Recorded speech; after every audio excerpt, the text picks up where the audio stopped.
Let's start. Let's do it. All right, Parashat Shmois. Parashat Shmois ve'ela shemeis b'nei Yisrael abay Mitzrayim. It's a packed sikha this week. We have a lot to accomplish, and we ask Hashem to give us a bracha and atzlacha b'zman. Amen. The me'ata machzikas and merubah. We're gonna jump straight into it. The pasuk says that these are the names of Bnei Yisrael which came to Mitzrayim. We have two midrashim on this pasuk. The first midrash says, "Al Shem Geulason Nikru Kan." That these words, "Ve'el Shemeis Bnei Yisrael," is actually a description of the beginning of the geula. It's a description of the Yidden going into geula. Al Shem Geulason Nikru Kan. What's pshat? Ve'el Shemeis Bnei Yisrael. Pshat is going into geula. Okay. The Rebbe quotes us midrash. The Rebbe wonders, what's pshat? What do you mean, like? Parshas Shmois is all about Shibud Mitzrayim. Parshas Bo is all about Shibud Mitzrayim. Eresh and Parshas Ve'edah, the Geula out of Mitzrayim is going to start. No, Parshas Ve'edah Shmois Bnei Yisrael Bo Mitzrayim. Okay, so then the Rebbe quotes the second medrash, just to bring some contrast, to make it a little bit more clear. Another medrash says, you should know it says Ve'edah Shmois Bnei Yisrael. I want to let you know, Shmois, what's Shmois? Shmois means a name. So you should know that B'schus what did the Yidden, B'schus what Nigel of Asenim Mitzrayim, B'schus what did our fathers come out of Egypt? The answer is, Shaloi Shinu Shmam Melbushon B'Lasheinom, because they did not change their names. Like the famous joke that when you call take the tongue. What's that the big electronic store? B&H. B&H. And the guy says, "My name is Christopher." And it's Christmas, whatever. I don't know. Michael, yeah. So over here they had the reverse. Shaloi shinu shmam. They never changed their name. And b'schus the fact, and they changed the way they dress. They also didn't change the way they speak, their language. But the Nekuda ben Ageli, Yaneinu what pshat ve'el shemeis b'nei Yisrael b'schus shmeis. That's why nigalu. Okay, so the Rebbe says now that midrash is clear. The pasuk is not telling us. The pasuk is telling us they didn't go down to Galus. Ve'el shemeis means abay Mitzrayim. And the pasuk is also telling us a hint of why they were nigal, because it says shemeis. They didn't change their shame. Clear. But the first midrash, what's going on with the first midrash? Al Shem Geulaso Nikriu Kan. This is the geula. It's not the geula. It's going down to Galus. This is where the Galus begins. Similar to last week. So it's interesting you say that, because last week we actually contrasted it to this week. Of course there's a tremendous connection, but Vayechi was mainly about being preserved during Galus. Vayachnu does about it Vayachnu to Esai that he was preserved, and Vayechi teaches us the way to survive through Galus, the way to not fall, the way to stay strong. But that's why we call the Vayechi, right? Even though he's dying, because that's the way to the Galus itself. Right. So it's interesting, very interesting, because over there, I don't remember the focus of the Sikha was mamish about in the Galus the geula, but more about that's the Nesina Square. Do we have? Okay, interesting. Very. I think this way off. No, if I care there. It's very interesting. I think there's more to discuss over there. It's just today I was reading a beer from one of the Shpim minutes show, and he was saying this word that lady is saying, and I remember. Okay, we have to look more into the ICS of the Rebbe, but whatever the case is, very geschmack. So Ve'el Shemois says the Rebbe, Nekuda Sabir is like this. Truth is, although Bechitzonius, it seems like that going down to Galus is the opposite teichen of the geula, but B'pnimius, going down to Galus Mitzrayim, actually is part of the geula. That's the truth. The truth is the beginning of the going down to Galus is actually the beginning of the going up to the geula. Not just that. That what do we tell us? That's my he. Right, that's in the Kudas Sabir. Even the Bechitzonius looks like Galus, But Pnimius, it's really right. Okay, so now the Rebbe goes on to say that the truth is, okay, the Rebbe is going to build this up very slowly, but the Rebbe's point is that the truth is that because Galus Mitzrayim is actually the Chatan is here. Because Galus Mitzrayim is really the beginning of the geula midrash lema, which we'll explain what that means for a moment. What that means is like this: we know that when the Yidden left Mitzrayim, ideally what it was supposed to be is they were supposed to go all the way to Eretz Yisrael, to the base of Mikdash. Well, mamash, that didn't happen. But the fact that that's the way it should have happened shows us that Galus going out of Mitzrayim really is the geula mitzvah shlema. Well, mamash, the Yidden chet meraglim and chet egel and then a whole bunch of other chatoim. Okay, so practically speaking, we're not in the geula mitzvah shlema yet. But us now, where are we holding in this whole process, this whole in-between process between Galus Mitzrayim and Geula Asida, really is one long period. Really, in a sense, we're in the middle of Yetzias Mitzrayim right now. Like, technically, we should have gone from Mitzrayim to Geula Mitzvah Shlema. Pe'al Mamash, we're taking a couple 1,000-year break. But right now, technically, we're still in that process of going out of Mitzrayim, which is actually why we mention Yetzias Mitzrayim every day. Because really every day, we're still going one more step out of Mitzrayim, because it's a daily journey. That's why Pesach and all these things are very significant, because really, we're still in that journey of going out of Mitzrayim. Okay, this is the Nekudas of Beer. But the Rebbe is going to develop this in a tremendous way. Let's get into it. It goes like this.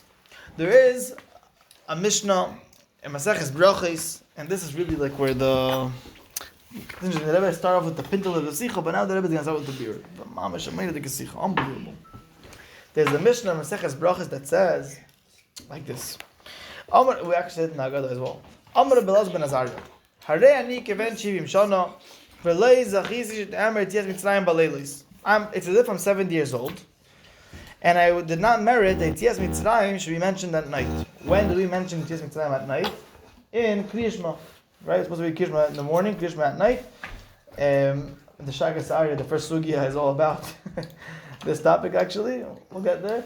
But that's a chef coming up soon. But we started Chavrusa Shagas Arya. It's fine. I'll have to excuse it. Yeah, exactly. Yeah. That's explaining. So I was saying it's the first thing I say, so we'll get there. So I have no doubt. So the good is that when Zayma made a drasha, I did not hear Yetzias Mitzrayim being said. So Rabbi says I did not hear Yetzias Mitzrayim being said at night. Meaning, in other words, I did not hear Krishma being said at night until Ben Zayma came and made a drasha. Okay, what was Ben Zayma's drasha? Okay, now this pasuk is going to be very significant to the Sicha and very relevant for our life, as we'll see. It says, "Kol Yemechayecha." It says that we should the man Tizkar same Mitzrayim. We should remember the day we left Mitzrayim. When should we remember the day we left Mitzrayim? Kol Yemechayecha. Okay, now what does Kol Yemechayecha mean? So simply put, it means every day of your life. Look, that's what we do every day in Rabbeinu Tam. Or even without Rabbeinu Tam, we have Sheish Chidreis. We mention this Mitzrayim throughout Yemechayecha. But the word Kol is coming to teach us something extra. It could have just said Leman Tizkar. It could have just said Leman Tizkar Mitzrayim Yemechayecha throughout your lifetime. What's Pshat Kol Yemechayecha? All the days of your life. It's coming to include something which I wouldn't have thought otherwise. What is Kol Yemechayecha coming to include that I wouldn't have thought it's including? Machlekes. According to Ben Zayma, the answer is Baleilos. That we should mention Yetzias Mitzrayim when, even at night. So from there is a makar to start saying Kriyishma at night as well, not just in the morning. Chachamim argue. Chachamim say no. Pshat is Kol Yemechayecha. What's the word Kol coming to include? Even during the times of Moshiach. That even by Maisa Moshiach, we're still going to mention Yetzias Mitzrayim. Okay. So here we have machlokes between Ben Zayma and Chachamim. What is the word Kol coming to include?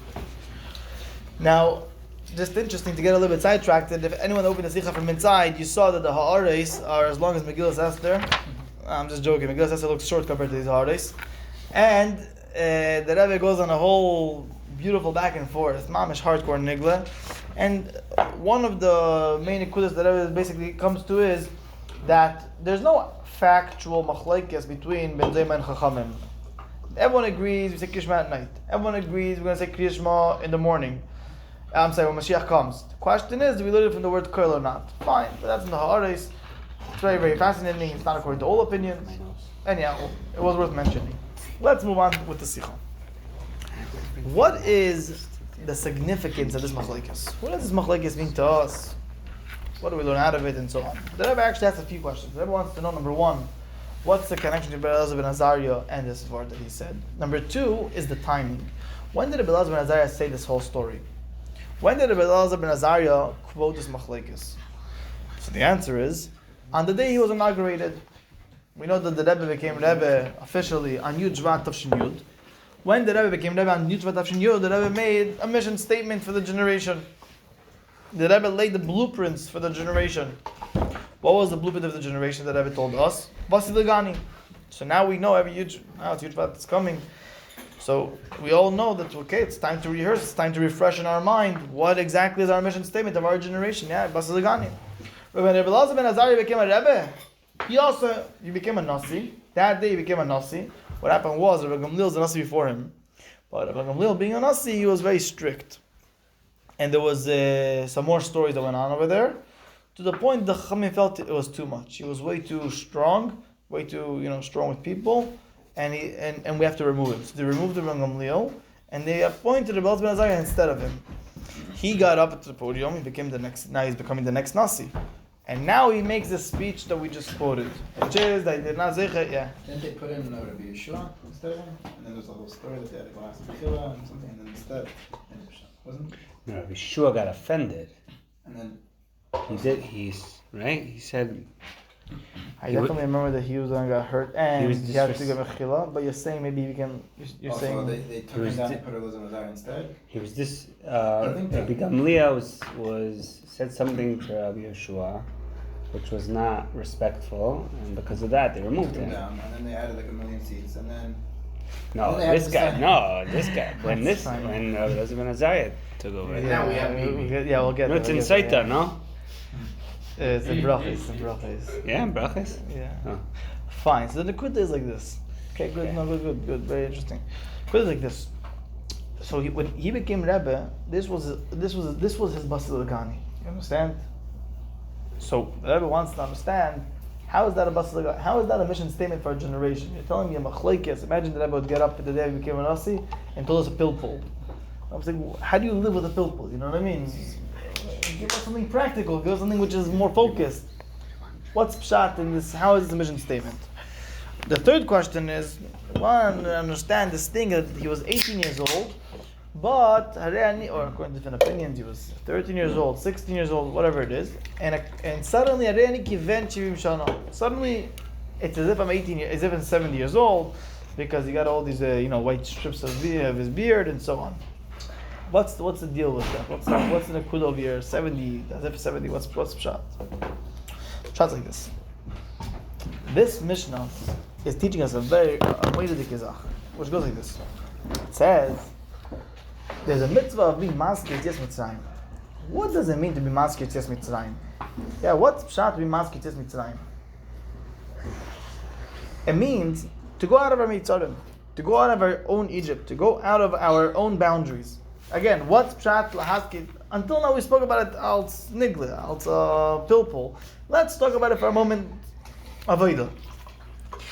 Yetzias Mitzrayim means a yid going out of his boundaries. As the Alter Rebbe famously says in Perek Zayin of Tanya, V'yetzia b'chol der v'der, b'chol yom v'yom, every single generation, and in fact every single day. That's the Alter Rebbe's addition. The pasuk doesn't say every single day. The Alter Rebbe does. Chayav Adam, Lirais is Atzma. You know, the Rebbe says that a person should really say a full Perek of Tanya before starting already Mekabel. Know that? This is the full Perek of Tanya every day before saying already Mekabel. So I decided, instead of every day having to be dependent on opening up a thing of Tanya, I'll memorize the Tanya, Perek Tanya. What's the shortest Perek of Tanya? I chose the shortest Perek of Tanya. Perek Zayin is the shortest Perek of Tanya. So every day I say Perek Zayin. I love it. It's such a, when I think, not always do I think what I'm saying, because sometimes it's in the morning and it's 5:30 a.m. and we got to go fast because someone's waiting. Whatever it is, so not always have time to think, but I don't know what you're talking about. But sometimes when we do stop and think for a moment what we're saying, which we try doing it often, obviously, the words are Bechol der badei v'chol yom v'yom chayav adam liras atzmai. Person needs to see himself ki'ilu yotza yom Mitzrayim, as if he left Mitzrayim today. And Alter Rebbe continues and says, what's Pshat leaving Mitzrayim today? The Yitzias nefesh alekis b'maiser aguf mashcha dechavya. And that's the nefesh alekis going out of the guf, which is the skin of the snake. Kal b'yichudim zebaruch to come home with the Eibishter, and so on and so forth. How by saying Kriya Shema? The Yetzias Mitzrayim, on the most basic level, means every one of us obviously has certain boundaries. We have certain limitations, certain things that which it's hard for us to break out of them. Each one in his own life. Some people it's within the world of Kedusha. For some people it's to break out from Klippa into Kedusha. For some people it's to break from a lower Klippa to a higher. Whatever. Everyone has their own Mitzrayim, their own Egypt. But the common denominator is we want to go out of our Egypt. We want to go out of our Mitzrayim, out of our Grobkeit, out of our things, out of that space that the Eibush is not so present. So there's 3 different levels of when we have to. There's 3 different types of Egypt. In other words, there's 3 different types of how we could leave Egypt. The first type is mentioning Yetzias Mitzrayim by day, and that's simple pshat. Leman tizkor yom tescha me'eret Mitzrayim, when kol yemei chayecha. What's pshat? What's pshat? Yemei. Yemei means when it's easy. Ayoy means when it's lichtik, it's light. There's a sun outside. Pshat is shemesh magen avayir lekim. There's a shem avayir revealed. It's geschmack. It's easy. It's not a big deal. It's easy for me to break out of my boundaries because I'm inspired. I'm in a good mood. I'm in a good circle. Whatever the case is. But comes Rabbi Elazar ben Azariah and says, to see somebody push himself when it's easy, that I saw. Yetzias Mitzrayim by day, that I saw. What I didn't get a chance to see is Yetzias Mitzrayim b'leilis, when someone is stuck in a night situation. In other words, when it's dark, uninspired, we don't see a course. It's not easy. It's hard. And nevertheless, the person comes and he breaks out of himself. Again, this is dafka when he's not inspired, and he doesn't have a beam of light shining in his life. And nevertheless, he makes the choice that he's going to push himself. He's going to break his boundaries. He's going to do what's right. He's going to go out of himself. Says Rabbi Elazar ben Azariah, Yetzias Mitzrayim shetamer b'leilos, to go out of your Mitzrayim when it's night, when it's hard, when it's not inspiring. Wow, for that you have to have a drasha from Ben Zoyma. You have to have a special Mesinas Koyach for that. And then we come to the next step. The next step is that not just we're going to mention Yetzias Mitzrayim by night, but furthermore we're going to even mention Yetzias Mitzrayim when Mashiach comes. Kol yemei chayachad, Chachamim say, what's that girl? Lahavi l'maisa Mashiach. To include also the times of Mashiach. When Mashiach comes, we're still going to be mentioning Yetzias Mitzrayim. What does it mean that when Mashiach comes, we're going to still mention Yetzias Mitzrayim? Okay, so over here, there's a few layers of how the Rebbe builds it up. Can you start the pasuk one more time? The pasuk is... Yeah, we say it every day in Sheschiris, Leman Tizgar. Oh, that's the same time? Yeah? So the word curl is what we're talking about. He learned the extra word. Curl is the extra word. What is that word going to teach us? He says that we mention it also by night, not just by day, and they say it's going to just mention also Mashiach comes. Okay, now what's pshat we're going to mention Yetzias Mitzrayim when Mashiach comes? Or in the words of the pasuk, or in the words of the Gemara, that according to them, Kol is the Havi comes to include also mentioning it L'maisa Mashiach comes. So here the Rebbe explained it in a few layers.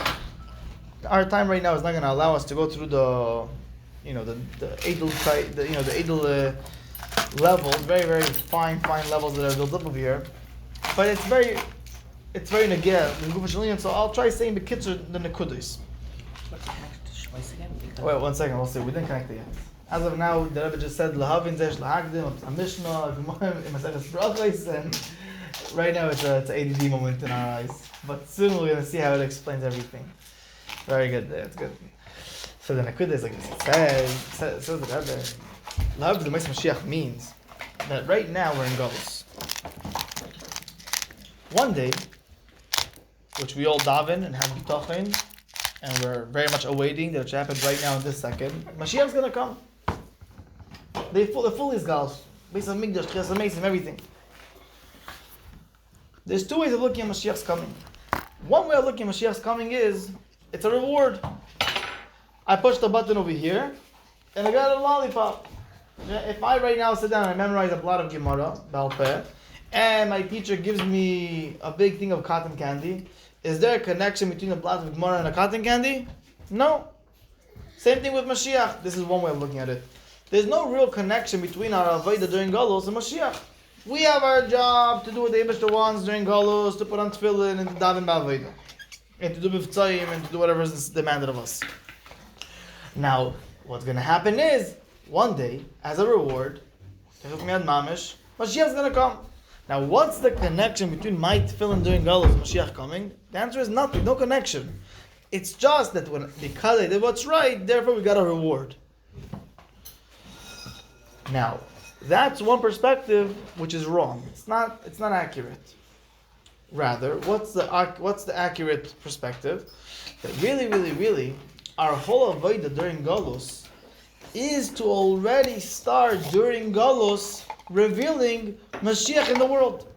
So Mashiach is not a reward for something which we're doing right, but Mashiach is a reality that we already started revealing during the time of Galus. So one day, Hashem will be revealed. Guess what? We're not surprised. This is what we've been trying to work on for the past 2,000 years. By putting on tefillin, by davening, by learning. This is exactly what we're trying to accomplish. So, in other words, Mashiach is what the Rambam calls, Mashiach is the shleimus of Torah and mitzvahs. In other words, that Torah and mitzvahs, which we did throughout our life in Galus, Mashiach is going to be the shleimus of that which we're working harder in Galus. It changes, this chiluk changes the whole perspective of Mashiach. Mashiach is not a reality that I'm trying to push buttons, to flick switches, so one day suddenly, boom, it should appear. Mashiach is a reality that it's the shleimus of what I'm trying now, which means that what I'm trying now is the beginning of that. So every time I put on tefillin, and every time I daven and I think about Hashem, that is a Mashiach moment. That's a moment of geula, that's a moment of revealing Hashem in my life. And therefore, even when Mashiach comes, we're still going to mention Yetzias Mitzrayim. Why? If Mashiach and Galus would have been two separate, disconnected things, like the cotton candy and the Gemara have no connection to each other, so too Mashiach and Galus have no connection to each other, so then there's no reason to mention Yetzias Mitzrayim after Mashiach comes. Yetzias Mitzrayim is a process, the Galus is a process. Yid and Galus, Yetzias Mitzrayim. Mashiach comes, we're not going to have any shaykhs to Galus. We're not going to have enough Bahamas, we're not going to have anything bad in our life. We have no reason to remember the bad days. Person's free out of prison. Person made it out of the concentration camps in Auschwitz. He has no reason to sit down every year to rehearse all the terrible traumas. Get out of here. I don't want to hear of you anymore. Sure, now the people are getting kidnapped and the Bashar Hashem being released. I'm sure that in themselves that they're not interested in going back into deep dark moments, whatever the case is. So why are we going to mention Yetzias Mitzrayim when Mashiach comes? Why are we trying to go back to once upon a time we were in Galus? Mainly now during Galus we mention Yetzias Mitzrayim because we're still getting out of Galus. We're not remembering history. We're trying to relive a certain experience. That we should also go out of Galus. But when Mashiach comes, there is no more concept of going out of Galus. So what's the point of going back to it? So in other words, that whole question is based on the perspective that geula has nothing to do with Galus. So what's the point of remembering Galus? But if really if Yetzias Mitzrayim is geula, meaning the process of the geula really started by Yetzias Mitzrayim. Entering. Oh, what? The process of the geula started by entering. We're not there yet. Right now we're still Yetzias Mitzrayim. We're talking about the Mishnah, but we're gonna get there. 1 second. That's mama's the next step. So if the Yetzias Mitzrayim actually is the Yetzia out of the complete Galus, that means that ultimately, of course I'm going to mention Yetzias Mitzrayim when Mashiach comes, because Yetzias Mitzrayim means the times of Mashiach. What is the shleimus of Yetzias Mitzrayim when we go to the geula? So in other words, what shaykhus is there to mention Yetzias Mitzrayim when Mashiach comes? The answer is Yetzias Mitzrayim is the geula. Okay, right now we're on a few thousand-year break because we keep on, at least in the past, they kept on messing it up. Meraglim and Dilchet Egel, every time like Mashiach almost came and then they didn't go with the Arizal on Friday to the Tzvas from Yerushalayim. It keeps on happening to us. We keep on tripping.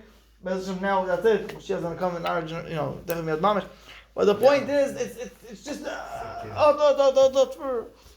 meaning that really it's one long process. That's taking. Okay, now they're taking to the next step. Okay, so basically this.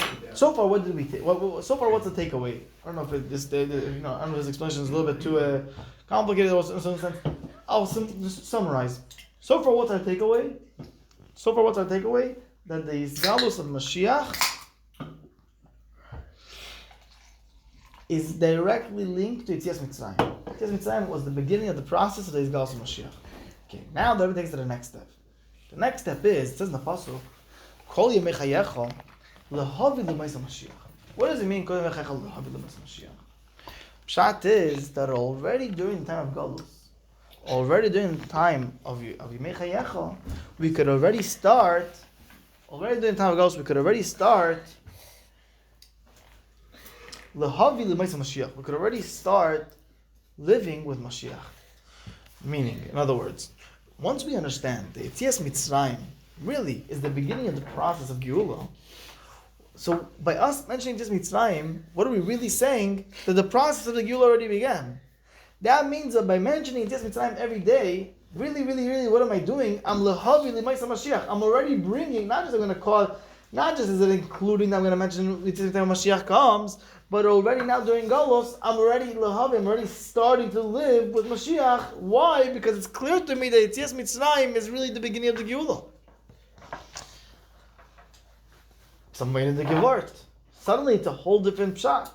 In the Mishnah. We're not just talking about what's going to happen in the future. We're saying that right now, in what way do I say, wow, Yetzias Mitzrayim is the beginning of the process of geula, of Yemais Mashiach's geula. Wow, so right now we're in the process of geula.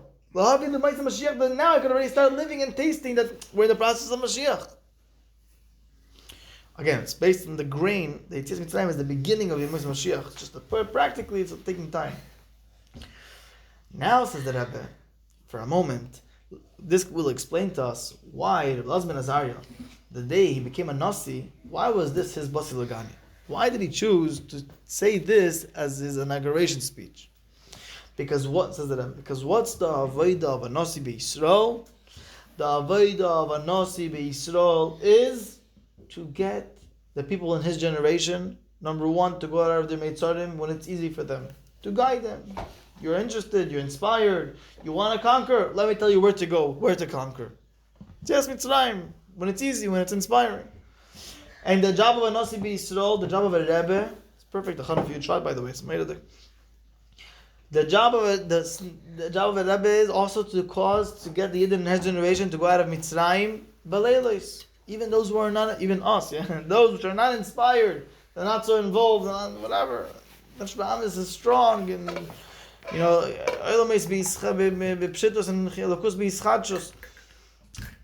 the Rebbe's job is to take care of those that they should have Yetzias Mitzrayim as well.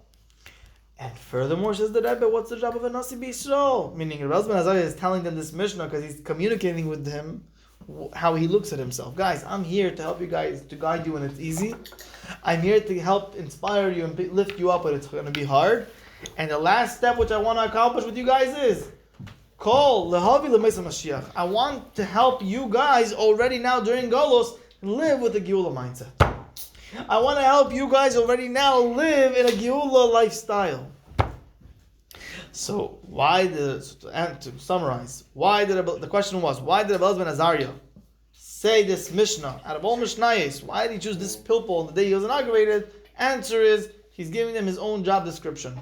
My job as a Rebbe is to help you live Mitzrayim when it's easy, when it's hard, and to even help you during Mitzrayim, during Galus, live with geula. Wait a day. A job description of a Rebbe. He's letting us know this what he's. It's a meidadik. So, before we go weiter, it's very important that we pause and we take this nekudah, which is, we all know, the Rebbe famously says, in Kochs, that we're in the generation of geula, which by all of us triggers, sometimes more often, sometimes less often, but it triggers by all of us a feeling of like, I want to live with that world that the Rebbe gives us to live with, yeah? So usually we ask, so how could we do it? What's the answer? The famous answer that Rebbe always says himself, geula Moshiach, have to learn. The only way to really change the only real way to change ourselves and look at the world differently and so on is by learning about it. That remains true. But in this Sikha, the Rebbe is teaching us a whole different ingredient which is necessary. Which, to be honest, I don't know how much we koch in this enough when we ask that question. And really, this should become our new koch. But the Rebbe is making it very clear that the only way for the people in the generation to start living with geula, the Havil Moshiach, even while in Galus, is through iskashus to the Nasi Adayr.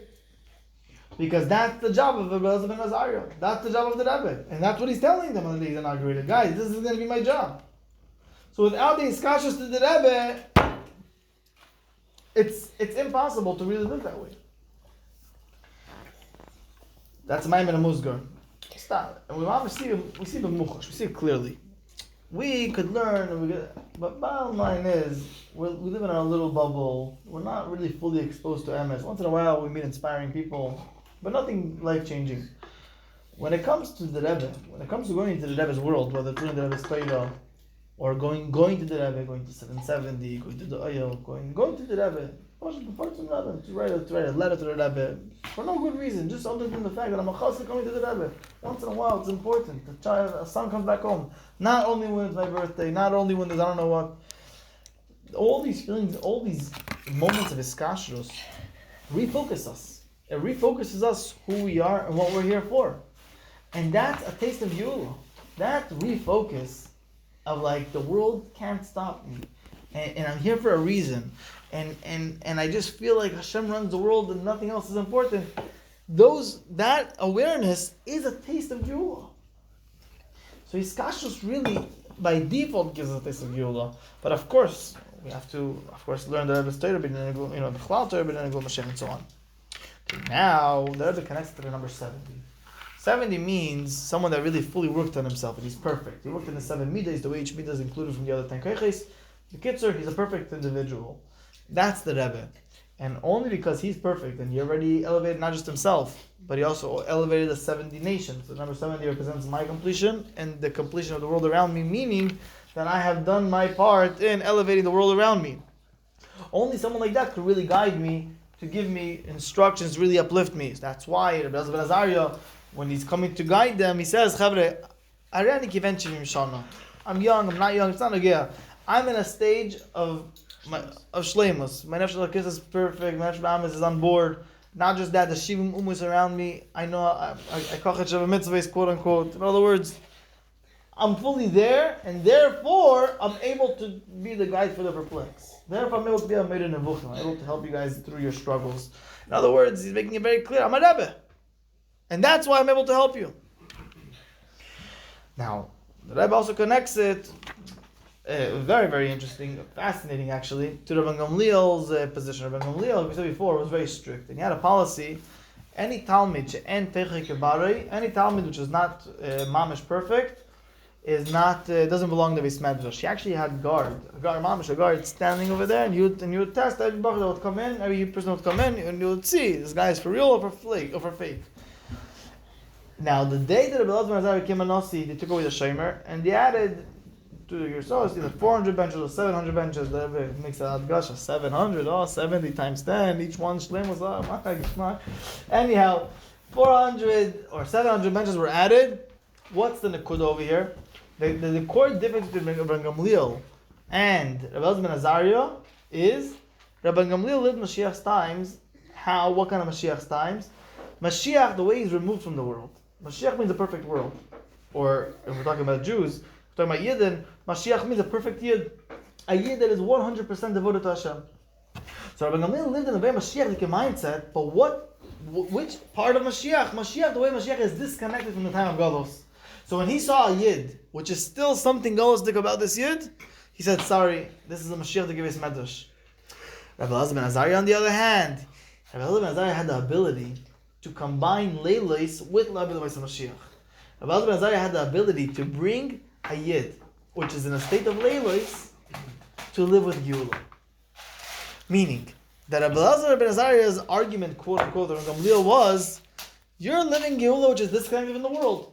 But really, geula is a part of the world. And Gamliel was a Nasi too, right? Yeah. Alright, he's saying, we have to say that there's different avodas of Nisim. And the Rebbe actually compares the heart to avodah Beishamai Beisilol. The Beishamai was very clear, and Beisilol allowed Elokus to be coming down to even places where it's Mellow. yeah, exactly, yeah, medium, mellow. So the Nakuda is that this was the core argument between them. Could a Galus the Yid, if a grefted mensch like me that loves steak and sushi, and I like, gosh, I don't know, whatever, my head is where it is, could I also live geula? Rabbi Gamliel says, no, I'm sorry, you have to purify yourself and then we could talk business. Rabbi Elazar ben Azariah says, don't worry about it, I'm a Nasi, I'm a Rebbe, I see your pnimius, I see who you are, you're a neshama, you have an Tzitz Moshiach within you, we'll reveal it. What happened? Do you like steak? Use the steak for shiurim. Perfect. And that's much what the Rebbe does. The Rebbe takes the biggest gangster mafionaires that would for sure end up in prison for like 4 times life sentence, and turn them to head shluchim of different states. And that's how they turn over the world. And they still have a death sentence on them. Just this time Lubavitch sentenced them, not nobody else. Sorry. But on a serious note, the Rebbe knows our skeletons in our backyard, and the Rebbe says you know what? Let's use that to reveal the geula in the world. And you mamish see, you talked about Shimshon Stock before. He has an amazing stories like this with the Rebbe. The Rebbe takes every individual that with the most cuckoo parts of us, and the Rebbe says like that's actually so beautiful. So beautiful for that's your beautiful way to reveal geula. Jim had recently this guy come. He says he tells the Rebbe, me and my chavrusa, we just argue about. Everything is argument. Everything's an argument. And the Rebbe tells him, fine, but say there. That means you could be a good not to become a lawyer, but to become a toyan, something to become. This is your position. This is your shluchus in life to know how to analyze it from a different perspective. Now the Rebbe ties it all back in to our parsha. Now we understand why Velish Mekme Yisrael by Mitzrayim means Hashem Gilos Nikiru Khan. Why? Because you're going on to Galus. Really, the whole point of Galus is that while we're in Galus, tomorrow by Leilos, to reveal the geula already then. That's why Shemot Yisrael by Mitzrayim. It's not just the reason why there was Echet geula later on. This is Hashem Geulas, and this is really the beginning of the process of geula. Because a Yid, while he's in Galus, has the ability to live with the geula, even inside Galus, which we have to further explain how to do it practically. How can you live Galus if you don't have Galus? You need to have Galus in order to purify it. Right. And all the time that Hakadosh Baruch has is dafka b'tachtonim. You need to have tachtonim that you can elevate it. Mamish like that. But how do we do it? Now here comes the whole trigger, the whole chapter. You need to come down. How do we do it? Specifically with whose koiches with the Nasi Adar. Meaning we don't rely on the Rebbe, but the Rebbe is the one that gives us the koich. So we have to have this discussion. The Rebbe came to the Rambam, which did exactly this in Egypt. He went down to the lowest levels and he did Mishnah Torah, and Nevuchim, and he addressed, he brought people to geula, meaning to a state of geula by giving a Torah accessible to everyone in Arabic and so on and so forth. And the Rebbe says the Ma'aseh appeal for us in our generation is we could already now start living in a Ma'amedu Matzav of Yemais Mashiach. How? By making sure that our behavior of ours and the behavior of people around us is fitting to the times of Yemais Mashiach. I think, I talk, I move, I eat, I do things. How would I do this very act when Mashiach comes? That's why I should do it now. And guess what? The world is ready for it, which means that I'm going to be able to properly execute my that which I want to behave like. The world's going to accept it, including my own self and the world around. Now, the Rebbe finishes off with one Ma'aseh Apel, which we can't finish off without this Ma'aseh Apel, which we'll conclude with this, which is learning Rambam. The Rebbe very much talks in learning Rambam, very much wants us to learn Rambam in this Sikha as well. The Rebbe says what's one practical practical outcome of how to live geula by learning Rambam, because Rambam kibbutz mikabetz all the halachos, and for many different reasons. Point is to Bashar Kochen learning Rambam. So when we learn Rambam, let's remember it's a taste of geula. The full explanation is in the Sikha. We'll go through it soon if you like. And whoever one of us, which is every single one of us, needs to strengthen our Rambam learning, even if we're learning to add halacha b'iyun. If we're not learning Rambam yet, then for sure, even if it's just Sefer HaMitzvah, it was Josh Gordon, whatever the case is, to really go hardcore with the Rambam. Chaim, everyone. Shkoyach.